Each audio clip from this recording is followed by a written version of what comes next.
Hello guys, story शुरू करने से पहले आप लोगों से एक रिक्वेस्ट है। अगर वीडियो अच्छी लगी तो चैनल को सब्सक्राइब एंड वीडियो पर लाइक और एक कमेंट जरूर कर दीजिएगा। मूवी की स्टार्टिंग एक ओशन से होती है जहां पर एक शिप डूब रही थी। हालांकि शिप के लोगों को बचाने के लिए ऑलरेडी वहां पर एक रेस्क्यू टीम आ चुकी थी, लेकिन उन्हें शिप तक जाने में काफी प्रॉब्लम हो रही होती है क्योंकि वहां काफी तेज तूफान चल रहा था। इसी बीच हम शिप के अंदर शिप के कैप्टन को देखते हैं जो कि अपने दो साथियों को काफी डांट रहे थे क्योंकि वे उनसे बिना पूछे ही शिप में न्यूक्लियर वेस्ट का सामान लाए थे। इतने में ही वहाँ पर मूवी का मेन कैरेक्टर अजी आ जाता है जो कि एक रेस्क्यूअर था और वो सभी को वहाँ से सेफली निकालने लगता है, लेकिन शिप के कैप्टन वहाँ से जाने से मना कर देते हैं। मगर इस बात से अजी बिल्कुल भी एग्री नहीं करता और उसे बचाने के लिए वो अपने लीडर से बस 10 सेकंड्स मांगता है और इससे पहले कि वो कुछ कर पाता वहाँ पास का एक टावर गिर जाता है जिसके कारण अब उनके लीडर की डेथ हो गई थी। दूसरी तरफ हम अजी की वाइफ को देखते हैं जो कि अब एक बेबी को बर्थ देते समय मर गई थी। वहीं अजी का फ्रेंड अताई अब उस पर काफी एंग्री हो जाता है कि उसकी जिद के कारण ही उनके लीडर की डेथ हुई। फिर सीन कट होता है और हम 5 साल बाद का समय देखते हैं जहां अजी अभी भी उस एक्सीडेंट के लिए खुद को ही ब्लेम कर रहा था, इसलिए वो अब खुद को रिलैक्स करने के लिए जुआ खेला करता था और एक दिन जुआ खेलते समय वहां के कुछ लोगों के साथ उसकी फाइट हो जाती है जिसके कारण अब उसके सर पर चोट लग गई थी। जिसके बाद जब वो घर जाता है तो अजी की डॉटर जुआन उससे उसकी चोट के बारे में पूछती है, लेकिन अजी उसे कुछ नहीं बताता। फिर उसकी बेटी उसको बैंडेज लगाती है और उसे याद दिलाती है कि उसने उसकी मदर से प्रॉमिस किया था कि वो कभी जुआ नहीं खेलेगा। जिसे सुनने के बाद अजी अब काफी इमोशनल होकर जुआन को हक करने लगता है, जिसके बाद वो डिसाइड करता है कि जुआन को अच्छी लाइफ देने के लिए वो एक अच्छा आदमी बनेगा और इसी वजह से अजी कुछ पैसे कमाने के लिए अब वापस अपने क्रू के पास चला गया था, जिसमें से डिंग का क्रू और अताई उसके वहाँ आने से बिल्कुल भी खुश नहीं होते। फिर अजी शिप के कैप्टन के पास जाता है जो कि उसकी वाइफ के फादर थे और वो भी अजी पर काफी गुस्सा थे क्योंकि अजी अपनी बेटी का ख्याल अच्छे से नहीं रख पाता था, इसलिए वो अजी की बेटी जुआन को अपने साथ रखने के लिए बोलता है, लेकिन अजी उन्हें मना कर देता है जिससे कि वो अब और भी ज्यादा गुस्सा हो गए थे, जिसके कारण वे उस पर सामान फेंकने लगते हैं। मगर कोंग वहाँ ठीक समय पर आकर उन्हें शांत कर देता है और काफी रिक्वेस्ट करने के बाद वो कैप्टन अजी को अपने साथ अगले सफर में ले जाने के लिए मान जाता है। अजी के वहाँ से जाते ही कैप्टन जोनी से उसे कुछ पैसे देने को बोलता है जिससे डिंग और उनका क्रू बिल्कुल भी खुश नहीं होते। वहीं स्टार्टिंग में अजी ने पैसे लेने से मना कर दिया था, मगर जोनी उसे जुआन के बारे में सोचने के लिए कहता है, जिसके बाद अजी उससे पैसे लेकर वहाँ से चला जाता है और ओशन में जाने से पहले सभी एक बार उनकी सेफ्टी के लिए प्रेयर करते हैं। जिसके बाद सभी शिप में चले गए थे जहाँ पर अजी को अताई पकड़ लेता है और उससे पूछने लगता है कि इस बार वो किसकी जान लेने आया है। अताई के ये कहने पर अजी उसे गुस्से में जवाब देने की बजाय उसे पुराने हादसे के लिए माफी मांगता है, मगर अताई को उसके माफी मांगने से कोई फर्क नहीं पड़ता। जिसके बाद सभी ओशन में फिश पकड़ने के लिए निकल जाते हैं। वहीं जुआन अपनी ग्रैंड मदर के साथ उनके घर में सेफ रह रही होती है। दूसरी तरफ शिप में अजी अब वॉमिट करने लगता है क्योंकि वो काफी समय बाद शिप में आया था। इसी बीच हम कोंग को देखते हैं जो कि कैप्टन के पास उन्हें आगे आने वाले तेज तूफान के बारे में बताने गया होता है कि अब उनका ये शिप एक और तूफान नहीं सह पाएगा, लेकिन उनके पास वहाँ रहने के अलावा कोई और चॉइस नहीं थी क्योंकि अगर वो वापस जाते तो उन्हें काफी लॉस होगा। यहाँ तक कि उन्होंने अभी तक शिप के पैसे भी नहीं दिए थे।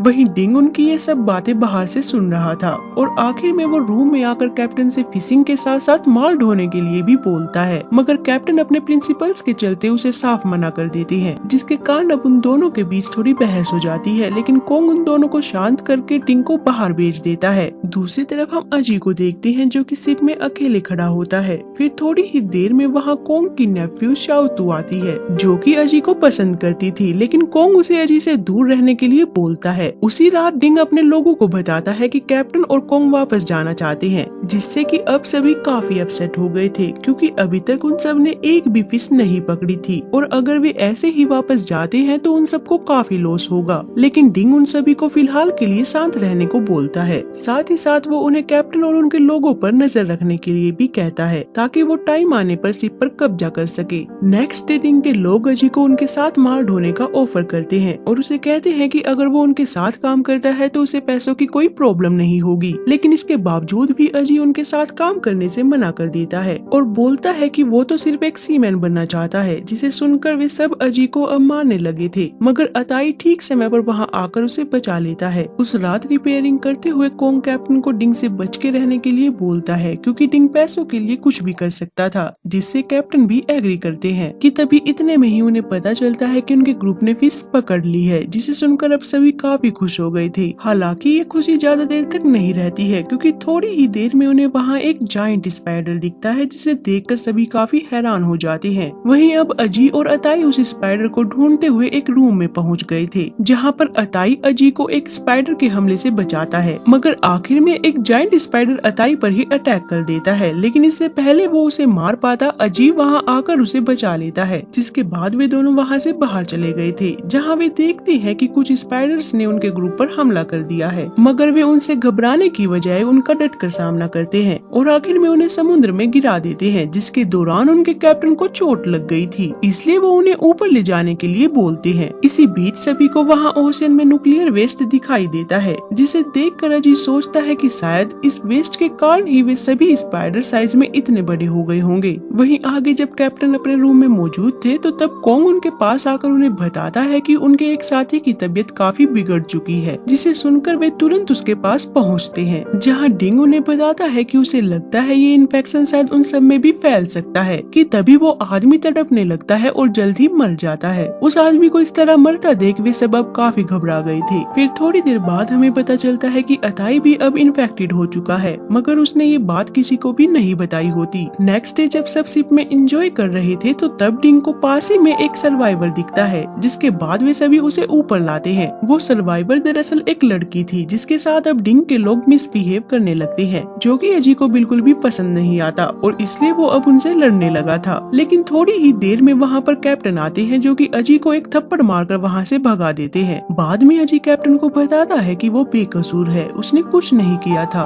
वे उसके बारे में गलत समझ रहे हैं। जिसे सुनकर कैप्टन उसे कहते हैं कि मैं जानता हूँ कि तुमने कुछ नहीं किया था, लेकिन अगर मैं ऐसा नहीं करता तो डिंग के लोग तुम्हें जान से मार डालते। साथ ही में वो अजी को डिंग से बचकर रहने के लिए भी बोलते हैं। वहीं आगे अब वो सर्वाइवर गर्ल साओ चिंग कैप्टन से मिलने जाती है, जहाँ कैप्टन उससे पूछते हैं कि आखिर तुमने अपना सफर स्टार्ट कहाँ से किया था, जिस पर वो लड़की उन्हें मैप दिखाते हुए उस जगह का पता बता देती है, जिसे जानकर कैप्टन वहाँ जाने से पहले थोड़ा सोचने का डिसाइड करता है और उसे रूम से बाहर भेज देता है। और जब शाओ चिंग अपने रूम में आती है तो तभी वहाँ पर डिंग भी आ जाता है और यहाँ पर हमें पता चलता है कि शाओ किसी चाओ नाम के आदमी के लिए काम करती है और उसी के पास ही डिंग को उसका सामान डिलीवर करना था। फिर शाओ चिंग डिंग को बताती है कि उसने कैप्टन को वो जगह दिखा दी है, मगर शायद वो वहाँ ना जाए। जिसे सुनकर डिंग कैप्टन के पास जाता है और उन्हें बताता है कि उसने शिप में अपना सामान लोड करवाया है। डिंग की ये बात सुनते ही कैप्टन को अब उस पर काफी गुस्सा आता है, मगर इसके बाद भी वे उसे कुछ नहीं कह पाते। नेक्स्ट डे शाओ टू शाओ जिंग को डिंग के बारे में बताती है कि वो एक अच्छा इंसान नहीं है, वो पैसों के लिए किसी भी हद तक जा सकता है। लेकिन शाओ जिंग को ये सब ऑलरेडी पता था, मगर वो उसे इस बारे में कुछ नहीं बताती।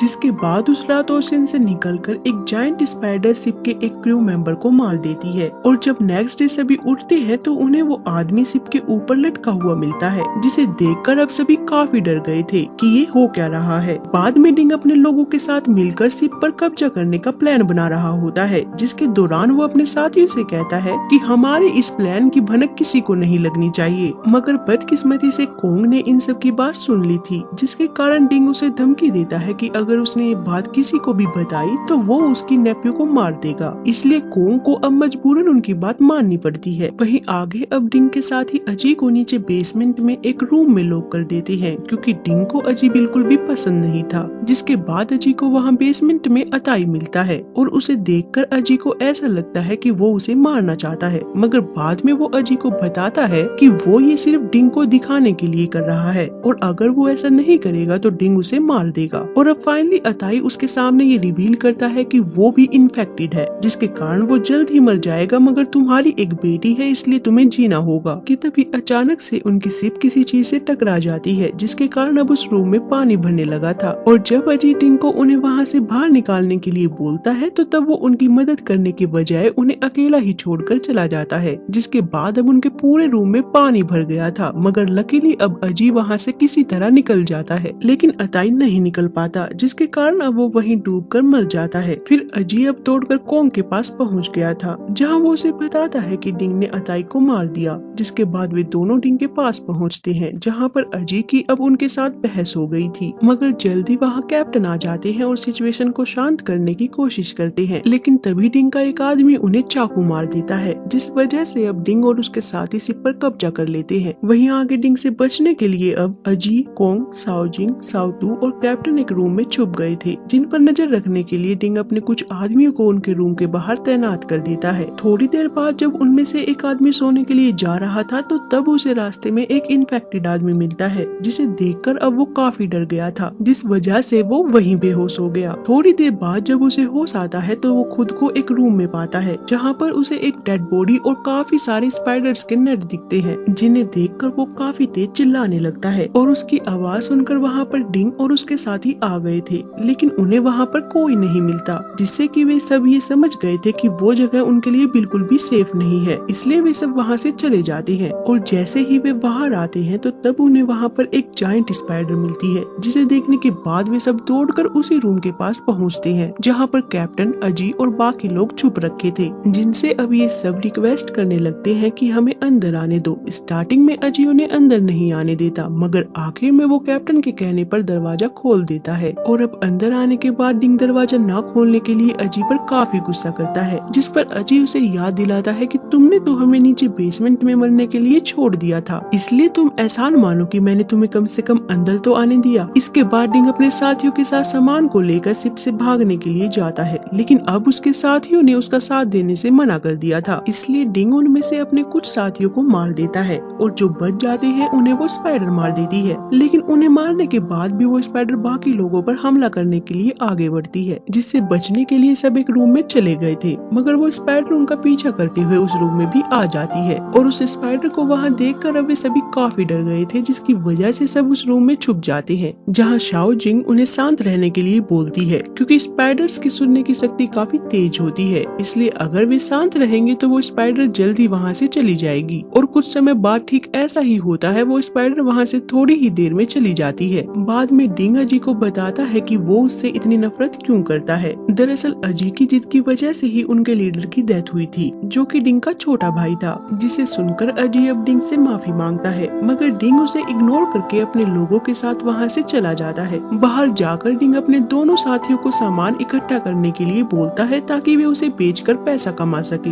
लेकिन उसका एक साथी उसे साफ मना कर देता है, क्योंकि उसे पैसों से ज्यादा अपनी लाइफ की परवाह थी। इसलिए डिंग अपने दूसरे साथी के साथ ही सामान लेने के लिए चला जाता है। दूसरी तरफ शाओतू और अजी अब कैप्टन के लिए मेडिसिन लेने के लिए चले गए थे, जहाँ शोर करने के कारण वो स्पाइडर फिर से आ जाती है, लेकिन अजी बड़ी ही चालाकी से उसे डिस्ट्रैक्ट करके वहाँ से निकल जाता है। वही कोंग अब शाओतू को ढूंढने के लिए बाहर चला गया था, क्योंकि शाओतू और अजी को वहाँ आने में काफी देर हो गई थी, मगर बदकिस्मती से कोंग को रास्ते में वही स्पाइडर मिल जाती है, जिसने कि अब कोंग को काफी बुरी तरह से इंजर्ड कर दिया था। लेकिन इसके बावजूद वो किसी तरह बचते हुए बेसमेंट में पहुंच जाता है, जहां पर उसे डिंग का एक साथी मिलता है, जो कि कोंग को बताता है कि उसी ने ही अपने एक साथी के साथ मिलकर उसके वर्कर को मारा था, और अब वो ठीक वैसे ही उसकी बेटी शाओतू को भी मारेगा। जिसे सुनकर कोंग अब काफी गुस्सा हो गया था, इसलिए वो उस पर एक चाकू से हमला करके उसे मार देता है। और क्योंकि कोंग को उस स्पाइडर ने काफी घायल कर रखा था, इसलिए वो भी अब जल्दी मर जाता है। वहीं आगे अब थोड़ी देर बाद शाओतू भी वहाँ पहुँच जाती है, जहाँ वो अपने फादर को मरा हुआ देखकर अब काफी अपसेट हो गई थी। और अब क्योंकि वहाँ पर वो स्पाइडर आ रही होती है, तो इसलिए अजी उसे तुरंत वहाँ से ले जाता है। जिसके बाद उन दोनों को रास्ते में साओजिंग मिलती है, जो कि अब उनके साथ ही वहाँ से बाहर चली जाती है, जहाँ पर डिंग अपने साथी के साथ अपने सामान को रख रहा था।